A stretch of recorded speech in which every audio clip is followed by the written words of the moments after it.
Hola a todos. En el video de esta ocasión voy a explicar cómo manejar un teclado matricial.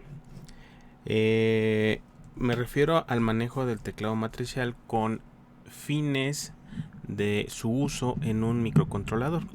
Hay varias formas de cómo se puede trabajar un teclado. Una de las más comunes tiene que ver con hacer un escaneo de las filas y columnas que se pueden generar con un teclado matricial, y en función de eso poder determinar cuál tecla se presionó. Sin embargo, el manejo de esa opción es exclusivamente por software, es decir, mediante el microcontrolador que estemos utilizando, se coloca o se pone dentro de nuestra aplicación o de nuestro programa funciones que hagan esa función de escaneo.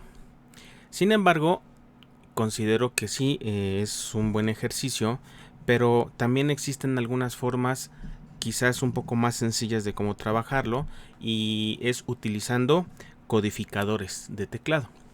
El codificador de teclado que les voy a presentar es el 74922 o 923. Cualquiera de los dos hacen exactamente lo mismo. La diferencia radica en que el 74922 está diseñado para trabajar con 16 teclas y el 74923 está diseñado para trabajar con 20 teclas. Y bueno, si nos vamos a la hoja de datos, podemos ver que no es un integrado nuevo. La verdad, ya es un integrado que tiene bastante tiempo en el mercado. Sin embargo, sigue siendo útil, y sobre todo a mí me parece que es una muy buena opción cuando los programas de un microcontrolador son bastante extensos, como para agregarle la carga de estar checando cuál tecla se presionó en un teclado en particular. Entonces, este integrado tiene la particularidad que hace todo eso.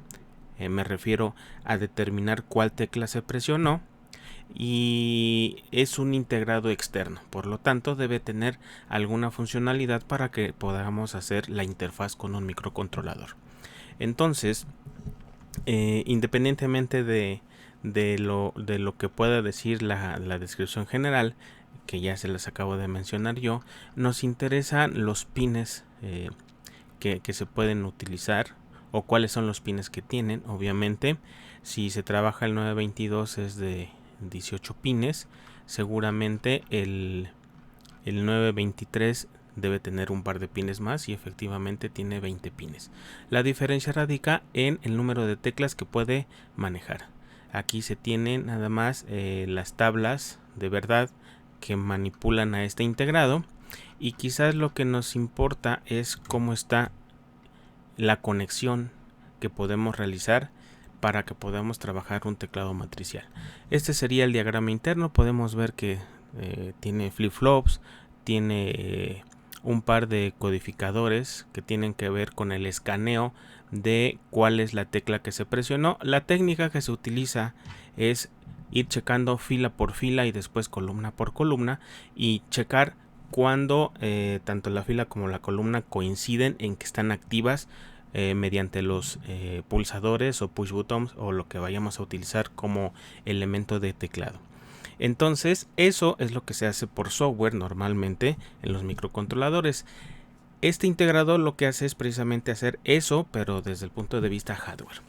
Se necesita un oscilador. Podemos ver que aquí se puede generar un oscilador de tipo RC con un inversor Smith-Traeger, lo que simplifica mucho el uso de un simple capacitor, como vamos a ver más adelante, para poder generar la frecuencia de oscilación y poder determinar la frecuencia del barrido que se realiza en el teclado. Entonces, si nos vamos a los diagramas de manejo de este integrado, podríamos ver precisamente que hay varias aplicaciones típicas. Hay en modo síncrono y hay un modo asíncrono. El que particularmente les recomiendo utilizar, si es que solamente van a estar trabajando con un teclado y no les importa sincronizarlo con ningún otro equipo o con ninguna otra señal de reloj, el modo asíncrono es el más sencillo de trabajar. Podemos observar que el integrado va a tener las terminales X y las terminales Y. Las terminales X deben ir conectadas hacia las columnas y las entradas Y tienen que ir conectadas hacia las filas de nuestro teclado. Una vez que ya determinamos cómo es la orientación del teclado y demás, hay un par de capacitores que debemos colocar. Uno que dice oscilador y otro que dice KBM. En realidad lo que hacen estos dos capacitores es que este oscilador, el que estoy marcando en este momento, es el que determina la frecuencia de escaneo de cuál de las teclas fue presionada, mientras que el capacitor que está conectado a KBM es el capacitor que está ayudando a que la señal de rebote de cualquier sistema mecánico no afecte el funcionamiento de la detección de la tecla. Entonces también podemos ver que aquí tenemos un valor C en el capacitor del oscilador y que en el capacitor de KBM debe ir 10 veces ese valor. Por lo tanto, si este capacitor lo pongo a 1 microfaradio, entonces el otro debe ir a 10 microfaradios. Si el del oscilador, lo coloco a 0.01 microfaradios, el del KBM debe ir a 0.01 microfaradios. Entonces, siempre debe haber una relación 10:1, es decir, este vale C y este vale 10 veces el valor de C. Ahora, ¿cómo determinar la frecuencia de oscilación que se necesita? Tendríamos que ir acá a las tablas a las gráficas de utilización, y por aquí hay una que dice que grafica la frecuencia de escaneo contra el valor del capacitor de oscilación. Entonces podemos ver aquí que hay una línea recta y podemos trabajar un valor que va desde 0.01 hasta pasaditos los 1 microfaradios. A lo mejor sería hasta 11 microfaradios, pero obviamente en el mercado no hay una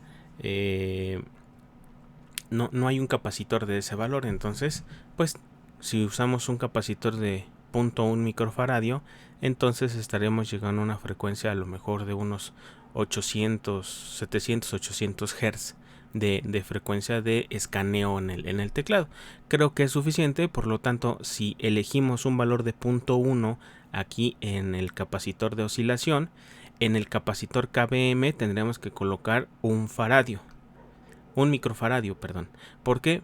Porque recuerden que debe haber una relación 10:1. Entonces, así es como lo vamos a conectar, y finalmente ya a la salida lo que nos entrega es un dato binario. Por ejemplo, si yo presionara el 0, entonces aquí me da un dato binario 0. Si presiono el número 1 me daría un 1 binario. Después si presiono el 2 me daría el 2 binario. Obviamente se está pensado o está esquematizado por una numeración hexadecimal. Si observan, va desde el 0 hasta el 9 y después empieza con A, B, C, D, E, F. Sin embargo, en los teclados convencionales que van a encontrar ustedes en las tiendas de electrónica, pues no todos vienen así. Algunos vienen con letras, símbolos de las operaciones aritméticas básicas, un igual y a lo mejor un on-off. Entonces, ahí ya depende de la interpretación que uno le quiera dar a la tecla en cuestión. Sin embargo, cada una de las teclas, al ser presionadas, me va a entregar un código binario aquí en las salidas A, B, C y D, donde A es el bit menos significativo y D es el bit más significativo. También tenemos una salida de dato disponible, y eso es lo que nos va a ayudar a que el microcontrolador, cuando hagamos un uso de este integrado con el microcontrolador, no tenga que estar haciendo una operación de escaneo constante, sino que cuando se presiona una de las teclas, sí es cierto que aparece un código aquí en las salidas de la A a la D, pero también aparece un pulso. Es decir, en estado normal, sin presionar ninguna tecla, en esta posición va a aparecer un cero lógico. Cuando presionamos una tecla, aquí se cambiará a un 1 lógico, indicando que hay un dato disponible, y ese pulso 1 no desaparecerá hasta que no dejemos de presionar la tecla correspondiente. Aquí vemos que hay una retroalimentación. Hay una retroalimentación con un inversor para un pin que se llama Output Enable. Ese pin Output Enable lo que hace es permitir que esta salida pueda estar en un estado visible o invisible para cuando se conecta a un sistema de buses. Entonces, por lo general, si por el momento solamente se va a trabajar la salida de forma directa a alguno de los puertos del microcontrolador, la señal Output Enable debe estar en un nivel lógico 0.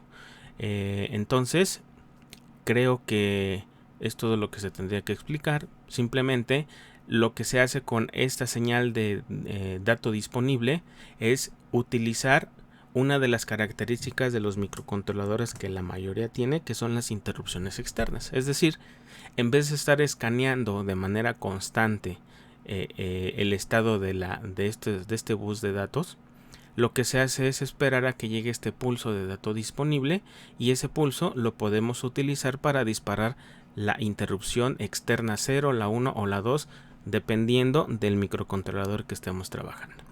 Bien, si se preguntan si aquí cerca de nuestro territorio hay el integrado, me di a la tarea de buscar, y sí, efectivamente en A-Electronics, que es la tienda que les digo que busquen los integrados que puedan estar aquí cerca de ustedes y que pueden adquirir.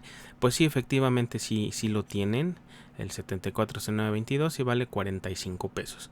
Creo yo que no es tan caro el integrado. Hasta hace a lo mejor algunos 2-3 años todavía estaba al doble de precio de esto. Si buscamos, también puede funcionar el 74923 sin ningún problema. La única diferencia es que en vez de utilizar 4 pines de salida para el código hexadecimal del 0 al 15, bueno, como tiene para 20 dígitos el 923, bueno, tendrá un pin adicional. Entonces, bueno, no tendré un pin, tendría 2 pines adicionales según vimos en la hoja de especificaciones. Entonces, bueno, sí existe y sí hay. ¿Y cómo se trabaja? Bueno, podremos irnos aquí a una simulación, que recuerden que esto está son los antecedentes para poder trabajar un teclado en conjunción con un LCD. Digo, no precisamente que a fuerza el LCD tenga aquí ligado con un teclado, pero bueno, servirá para una de las prácticas que tendrán que realizar. Entonces, aquí ya lo tengo conectado. Pueden ver que las entradas X1, X2, X3 y X4 están conectadas a las columnas correspondientes. Aquí se puede observar. De hecho, ahorita estaba funcionando, pero bueno, podemos ver que estoy utilizando puertos para no cruzar tantas líneas a lo largo de la página, de la hoja de trabajo. Estoy utilizando puertos. Entonces aquí estaría el X1, X2, X3 y X4, que los conecto de forma directa a la entrada del integrado en sus terminales respectivas, es decir, del X1 al X4. Y las filas las conecto a las salidas Y. Aquí bien pudimos haber realizado que esto fuera desde Y0, Y1, Y2, Y3. Me guié más por la letra que tenemos aquí, que es A, B, C, D. Entonces consideré que la primera es la A, por eso le puse Y1.